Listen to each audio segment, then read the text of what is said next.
자, 오늘도 체크인을 통해서 모든 정보들을 다 모아봤습니다. 그중에서 봐야 될 핵심 포인트 이슈들 좀 찾아보겠습니다.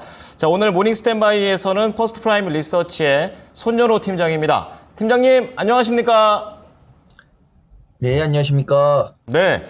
자, 뉴욕 증시에서는 이제 중요한 이번 주 지표까지 다 나왔습니다. 자, 그런 가운데 또 기술주의 움직임이 또 심상치 않게 나와가지고 오늘 또 걱정들도 많이 하실 것 같은데요. 오늘 개장 전 체크 포인트 어떤 게 있을까요? 네, 어떤 투자를 진행하면서 걱정이 되신다면 우리 모닝 스탠바이랑 함께 하시면 좋을 것 같습니다. 제가 한 줄 평을 예상보다 대응이 중요한 장세라고 말씀을 드렸는데 사실 진부합니다. 제가 이제 3주 전부터 이렇게 말씀을 드렸던 것 같아요. 그 다음에 좀 죄송한 말씀 드리면 이런 장세가 사실 저 때문에 나온 것 같다라고 판단이 됩니다. 제가 우리 토마토 증권통 방송에서 이 시장의 단기적인 차익 실현이 꽤 나오는 시점은 아마 기준금리 인하 가능성이 높아질 때가 아닐까라고 말씀을 드렸는데 제가 상방은 못 맞춰도 하방은 여실히 맞춰버리는 모습입니다. 하지만 다행히도 이런 기술적 분석을 진행을 했을 때는 뭐 21선이나 이런 부분들 이탈하지 않았기 때문에 내가 대응 전략을 바꾸는 것은 기술적으로 추세가 이탈한다면 해도 늦지 않는다라고 제가 주구장창 말씀드리고 있습니다.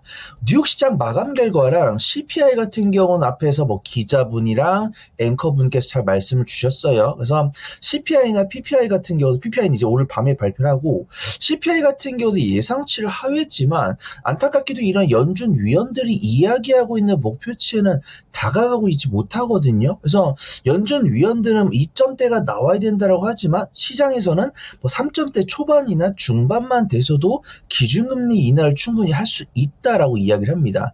근데 그 이야기가 왜냐면 경기 침체 가능성이 있다라는 거죠. 우리가 뭐 역사로 돌아가면은 뭐 1900년대 초반, 뭐 1800년대 후반, 뭐 4차 산업혁명 그때로 거슬러 가야겠지만 시간 관계상 제가 코로나19 이후부터 좀 말씀드리면 이제 어떤 코로나19가 발생하면서 경기가 위축되다 보니까 이 경기를 살리기 위해서 유동성을 풉니다. 유동성을 풀기 위해서 이제 통화정책, 기준금리 인하를 내리는 거죠. 그러면서 이제 이제 화폐 가치가 떨어지면서 유동성이 공급이 되면서 일단 우리가 먹고 삽니다. 그 지원금으로. 근데 이제 화폐 가치가 너무 떨어지다 보니까 물가가 올라요. 그럼 내가 이제 100만 원을 매달 이제 지원금으로 받고 있는데 이 5천 원 하던 짜장면이 7천 원이면 내가 이 받는 100만 원으로 이 7천 원을 사 먹기 힘듭니다. 물론 내가 열심히 일을 해가지고 100만 원 받다가 103만 원 받을 수 있죠. 근데 이런 임금 인상률보다 물가 인상률이 높아지면은 결국 내가 분명히 돈을 버는 것 같은데 내 삶은 궁핍해진다는 겁니다. 그 다음에 이런 것들이 안정을 찾게 되면은 그 다음에 이제 미국 같은 경우도 이 달러가 기축 통화이기 때문에 이 기축권을 놓치고 싶지 않다라는 것이죠. 그러면서 어느 정도 이제 경제가 좀 잡힌 것 같으니까 우리 통화 기축이 달러 가치도 높이고 풀어줬던 유동성도 우리가 좀 회수하자 이런 생각이 드는 겁니다. 그러면서 이제 기준금리를 올리죠. 그 다음에 기준금리를 올린 다음에 고금리를 유지하는 것에 대한 정답은 없지만 우리가 보통 경제 동향을 체크합니다. 요 정도면은 경제도 회복이 된 것 같고 물가도 잡힌 것 같아. 이런 생각을 하게 된다는 거죠. 근데 우리가 한 가지 생각을 했던 거는 보통 우리가 고금리다라고 생각했던 금리대가 보통 3%, 4%대입니다. 지금 그때 5.75%잖아요. 근데 이런 모습에 꽤나 고금리면은 우리가 보통 이런 고금리를 한 1년 정도 유지를 하면 경제가 잡힐 것 같아. 라고 하겠지만 지금 7개 분기 연속 5.75 기준금리 동결이 되어 있죠. 근데 지금 0%, 0.2%대에서 거의 막 자이언트 스텝, 빅스텝 하면서 기준금리 올린 지가 거의 1년 반, 2년 정도 됐고요. 그 다음에 5.75%를 유지한 지가 거의 8개월, 9개월 정도 됐습니다. 근데 우리가 생각한 만큼 물가가 잡혔고 경제가 회복이 되었을까요? 계속 CPI는 3%가 나왔기 때문에 기준금리, 이제 물가가 조금 덜 잡혔다. 이렇게 평가를 할 수 있고요. 근데 이런 물가가 덜 잡혔는데 실업률이 아쉽습니다. 물론 이 고용지표랑 실업급여 청구 건수가 등락이 있지만, 이 구직 건수는 줄고 있는데 실업급여 청구 건수는 늘기도 하고 줄기도 하고 있습니다.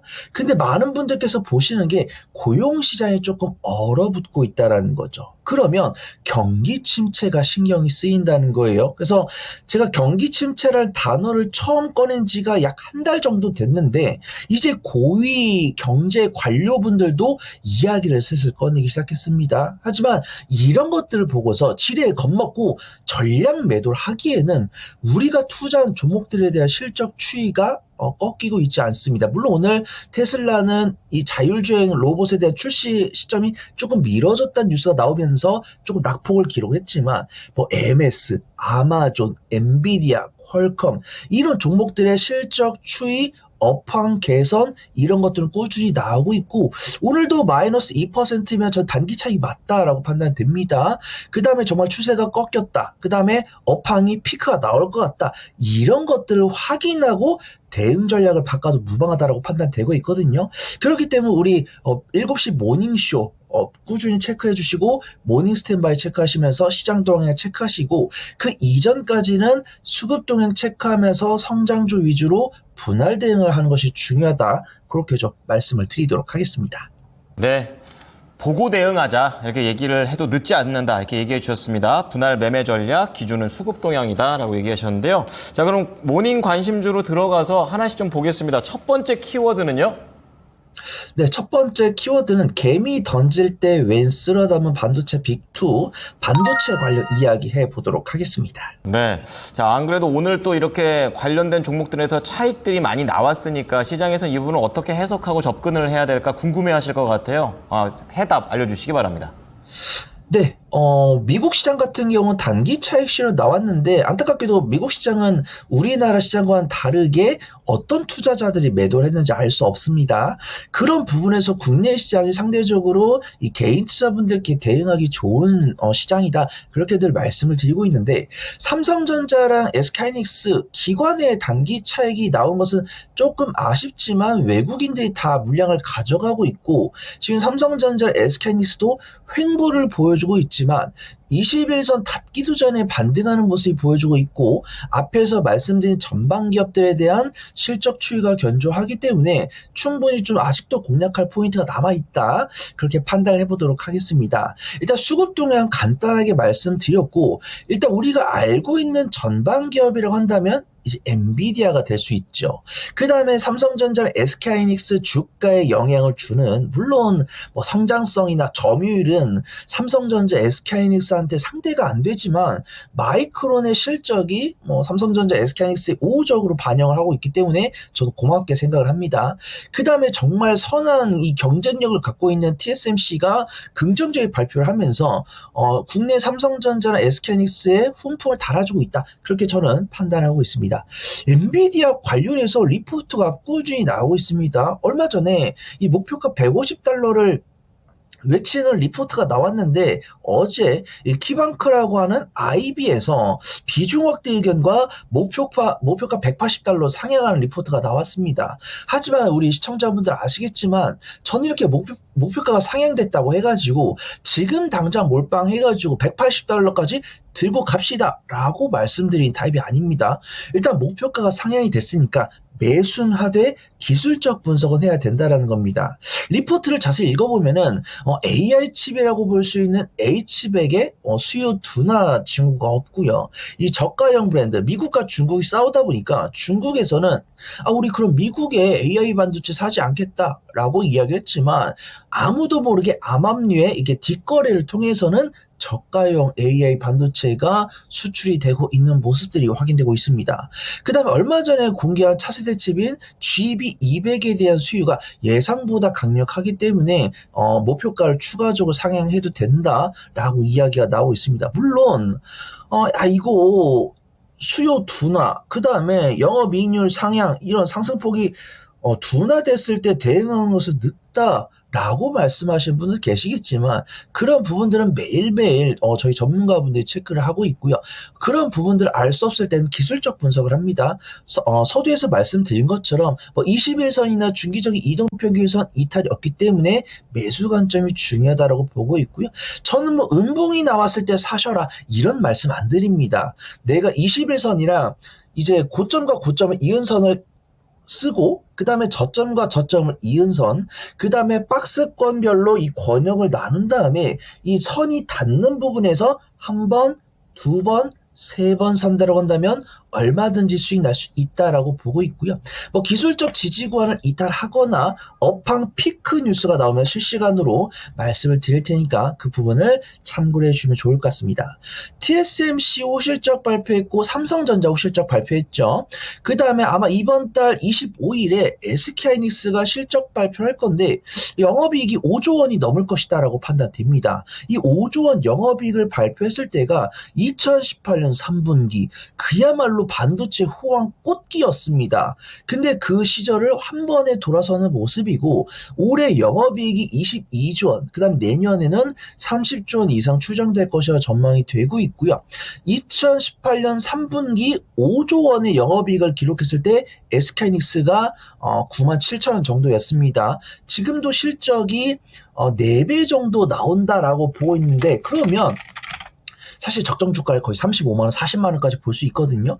근데 제가 뭐 35만 원, 40만 원까지 볼 수 있으니까 지금 사서 쭉 홀딩하자라고 말씀하시기보다는 앞에서 말씀드린 투자 전략대로 분할 매수 3번 정도 하시면은 좋을 것 같다고 판단되고 있고요. 한 가지 리스크는 기관이 매도를 하고 있는데 금융투자는 매수를 하고 있고요.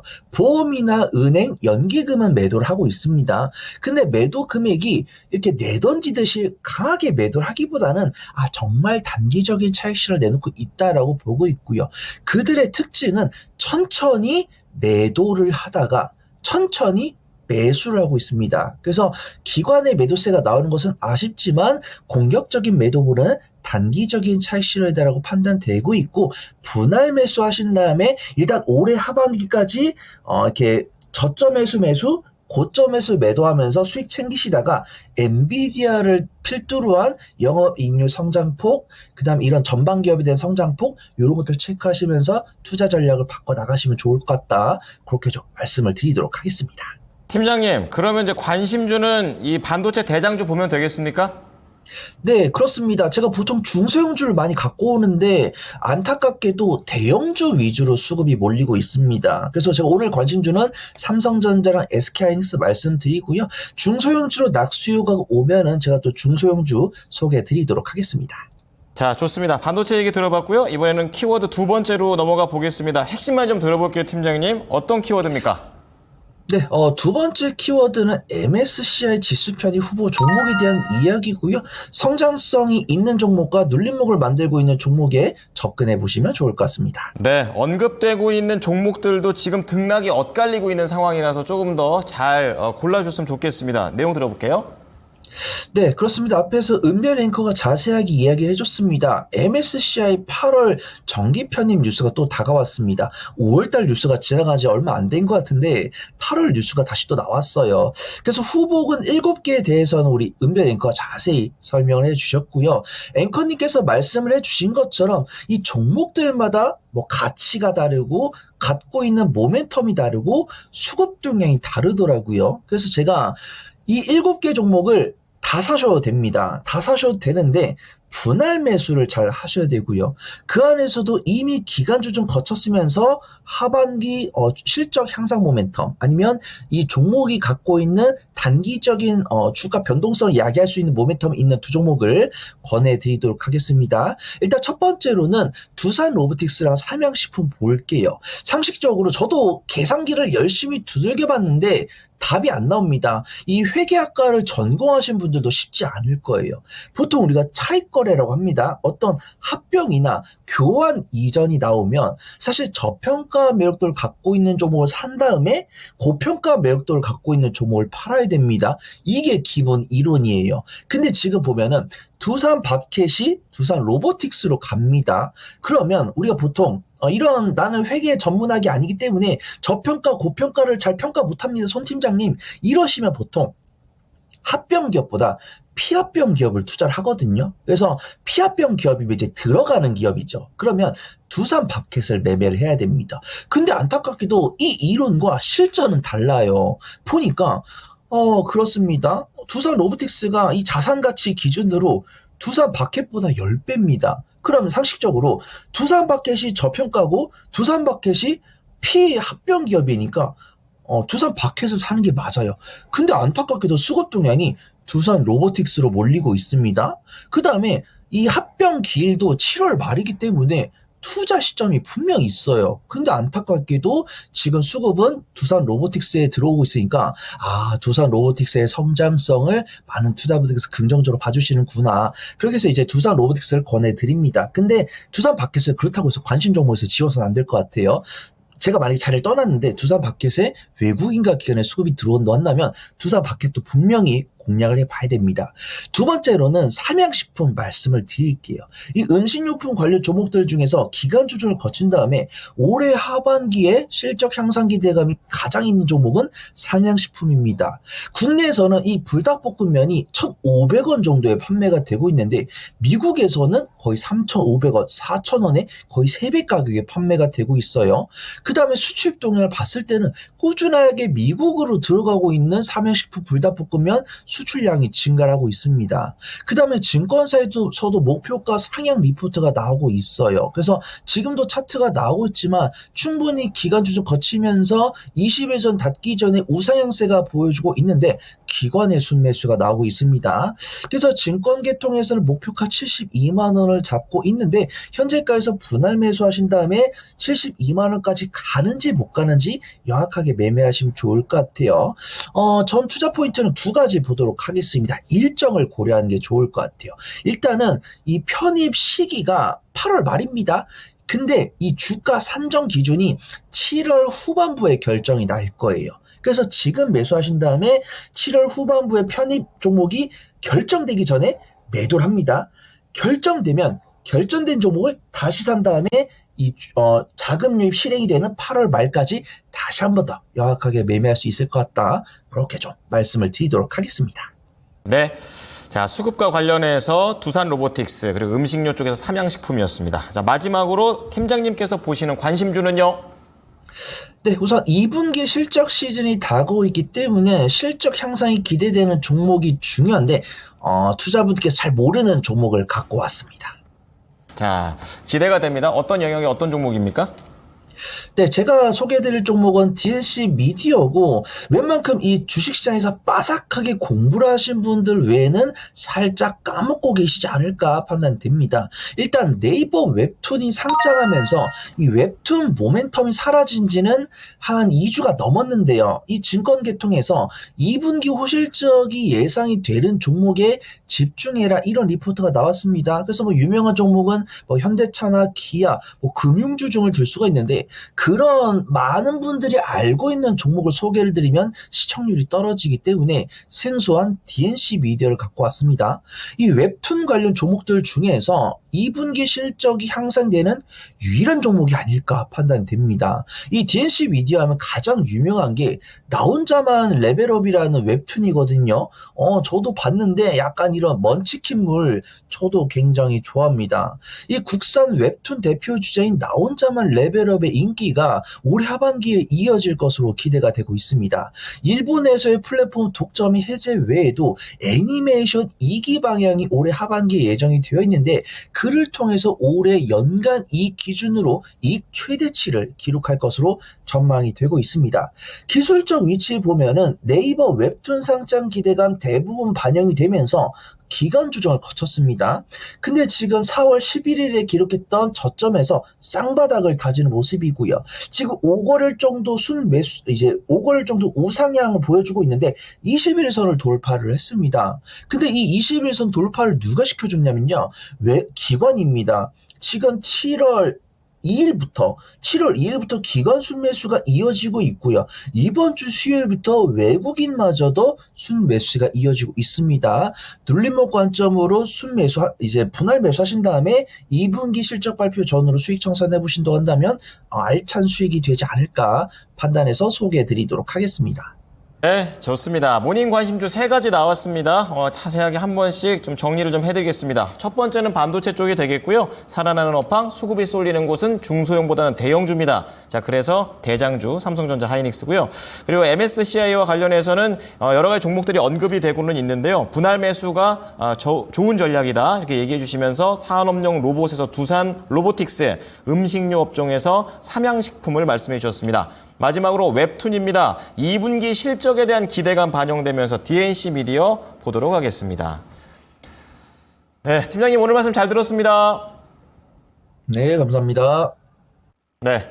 자, 모닝쇼 저희가 준비한 소식은 여기까지입니다. 지금까지 투자 판단에 도움이 될 수 있는 정보를 제공해 드렸습니다. 하지만 특정 종목의 상승과 하락을 보장하지는 않으니까요. 참고해 주시기 바랍니다. 금요일장 성공 투자하십시오. 고맙습니다.